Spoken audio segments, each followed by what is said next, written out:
Hello mga idol, isang magandang araw po sa ating lahat. For today's vlog po mga idol is may kakapitan po kami ng piso wifi mga idol. Pero hindi binto machine yung ilalagay namin mga idol. Bali ano lang mga idol, voucher type na wifi. So ito po yung ikakabit natin mga idol. Compass CF E130N version 2. So ito lang po yung ikakabit natin mga idol. Naka-voucher type siya mga idol. So ngayon mga idol, pag-terminate po tayo ng UTP cable para dito mga idol, para mailagay po siya sa taas. So ayan mga idol. So ayan mga idol, i-terminate natin ito mga idol.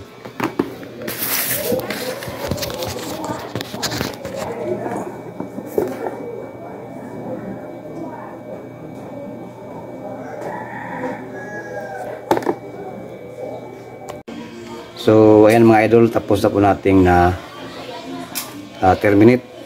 Nalagyan na po natin ng connector yung bawat dulo. So ngayon mga idol is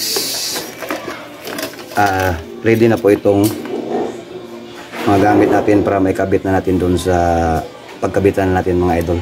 So samahan nyo po kami mga idol, ikabit ito para may pagkita ko din sa inyo kung paano ko po siya i-set up doon. So by the way mga idol is naggamit po pala tayo dito ng fiber mga idol. So mula dito mga idol, umaabot siguro ng mga 300 meters yung layo ng pagkabitan natin. So ngayon mga idol, ipakita ko sa inyo kung saan yung source ng internet ko papunta doon sa sa kabitan namin ng voucher mga idol. So ito na po yung source po ng internet ko dito. Bali ang ISP natin is naka Starlink po tayo. Tapos yung dalawang media converter, yung single na media converter is yan po ay naka voucher po yan. Yung isa, yung tinuro ko is mga around almost 1 kilometer po yung layo yan. Yung isa naman is mga nasa 300 meters lang. Pero yan mga voucher mga idol. At yung isa naman is hindi po yan voucher. Bali papunta po yan dun sa bahay ng pinsan ko. Bali nagkakabit lang po sila. Tapos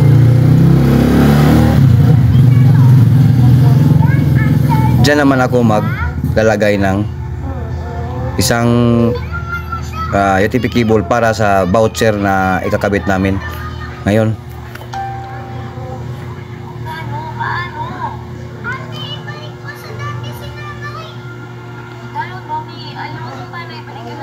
So yan po ang gagamitin ko mga idol. Mas maganda talaga gamitin yung single na converter, pero wala naman akong single, so yan lang muna yung gagamitin ko for the meantime. Papalitan lang pag naka-order na. Meantime, ito lang muna gagamitin ko. Pero papalitan ko lang ng single mga idol kasi mas maganda yung single na converter lang, single na converter. So ngayon mga idol, i-set up ko na po ito mga idol para papunta na dun sa gabitan namin. So let's go.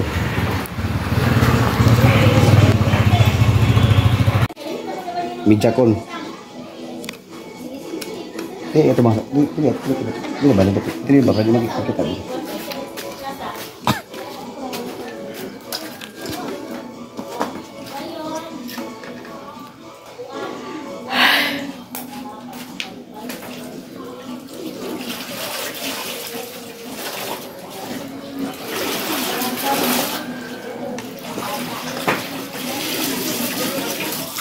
So ayan mga idol, iba ito. Nag-power on na po siya mga idol. So lagyan natin ng LAN cable para ma-connect natin doon sa switch hub.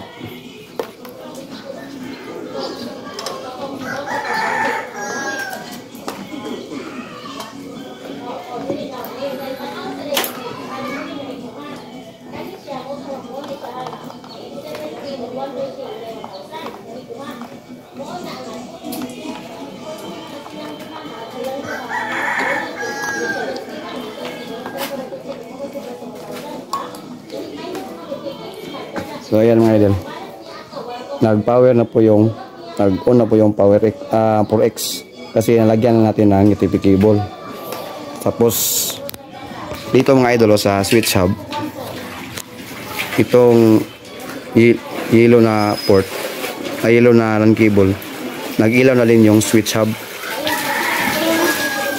So ngayon mga idol, ilagyan na natin ng yung EC connector.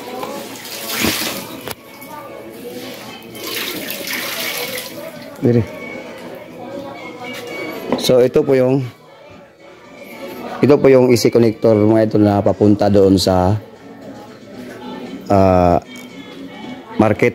So, doon mga idol sa market, diyan po siya papunta. Tapos may converter po kami doon na isa, bali converter doon mga idol papunta naman doon sa doon banda mga idol. Doon kami magkabit ng voucher sa likod dyan sa may barangay hall mga idol. So ngayon mga idol, lagyan na natin ng AC connector. Pwede.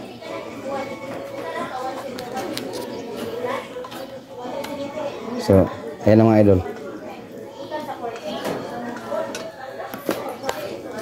So kung napansin nyo mga idol, ayan mga idol, nag-ilaw na po yung parang blurred. Ayan mga idol, nag-ilaw na po yung 1X kasi nalagay na natin itong ISO connector. So ngayon mga idol, puntahan naman natin doon sa kung saan tayo magkabit. Ayan. Ayan po. Bali ito mga idol, itong switch hub na ito mga idol is naka PPOA po ito mga idol, PPPoA. Sa mga bindo machine lang po ito mga idol. Bali itong isa sa mga voucher mga idol. Yan. Pero yung mga idol, ipakita ko po sa inyo yung access yung ano namin dito mga idol, yung Starlink. So yan po yung Starlink namin mga idol. Walang harang po talaga yan mga idol. Yan po. Tapos yung modem namin mga idol nandun sa loob ng bahay. So ito po yung modem ng Starlink namin mga idol. Tapos punta dito sa adapter.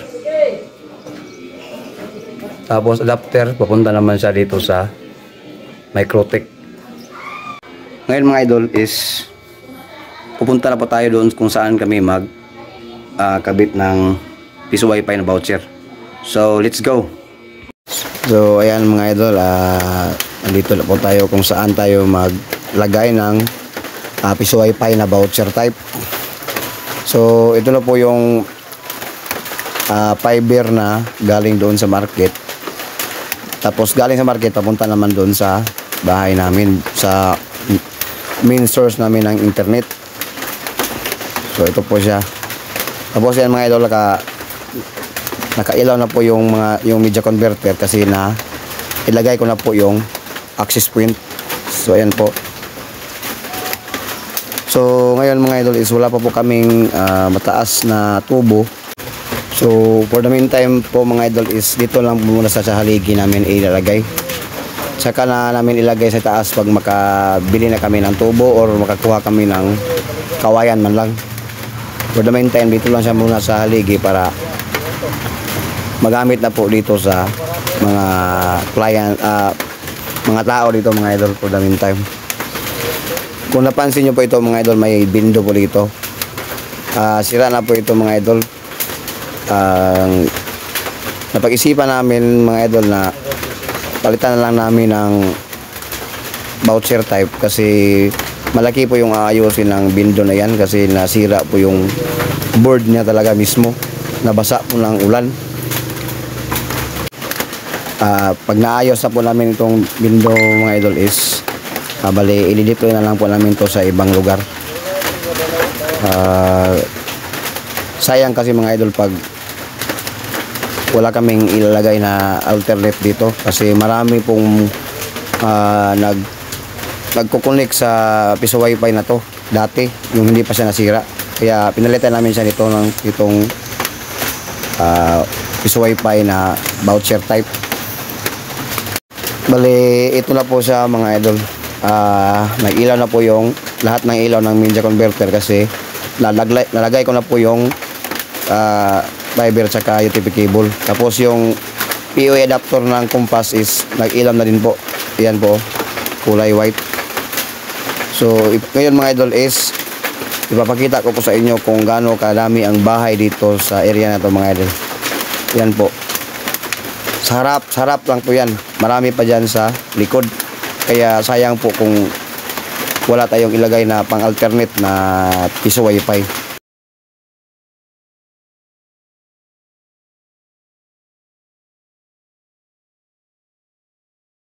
So ayun mga idol, ikabit ko na po yung access point. Bale for the meantime is scrollless lang po yung itatali natin kasi hindi po makaya ng cable tie. Pero temporary lang po yan mga idol kasi pag may kawayan na po kami or tubo, ilalagay din namin yan sa mataas para mas malayo-layo naman yung maabot ng broadcast ng wifi natin.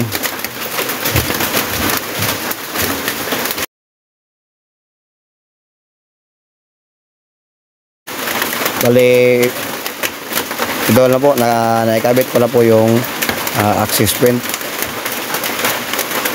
Yan po, scrollless lang po yung nakatali.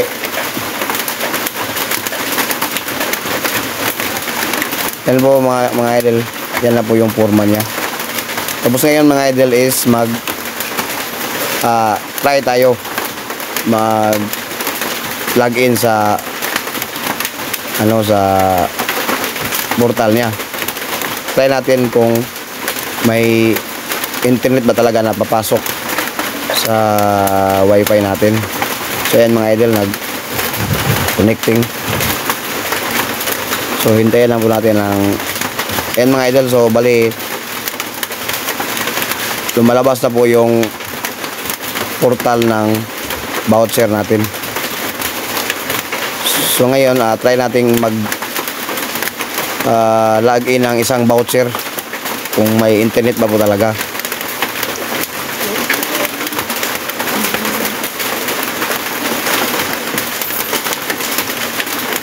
By the way po pala mga idol, yung server ng voucher natin is Micmoon server by Laksa.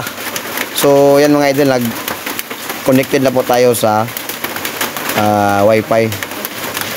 So ngayon mag-scroll po tayo, mag-speed test po muna tayo para malaman natin kung ilang speed ba talaga, makuha ba talaga yung speed na ilagay natin, na limit na speed sa every user.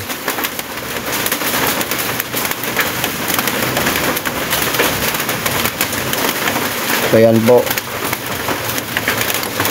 So far mga idol, so good naman siya yung mga idol kasi 4 Mbps lang po talaga yung nilagay ko na speed every user.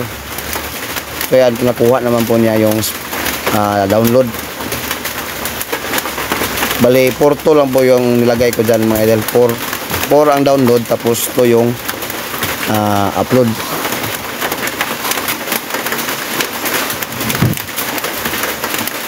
So ngayon try po nating mag TikTok. Yan po.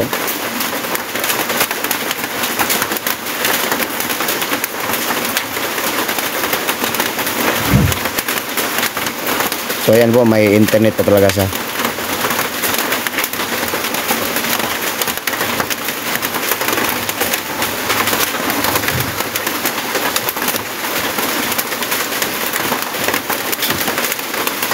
So itong mga voucher namin mga idol is bali iiwan lang po namin to dyan sa may bahay na yan mga idol. Bali dyan lang po yung mga client bibili ng voucher para maka-connect sila sa wifi natin. So ngayon mga idol hanggang dito na lang po yung vlog namin. Bali mga idol, ito na po siya mga idol.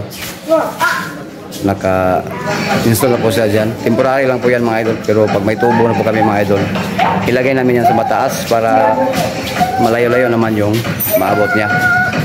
So hanggang lang dito lang po yung video ko. So sa mga hindi pa naka-subscribe dyan, paki-subscribe naman po at paki-hit lang din po ng bell button para updated po kayo sa mga upcoming videos ko. And maraming salamat and God bless.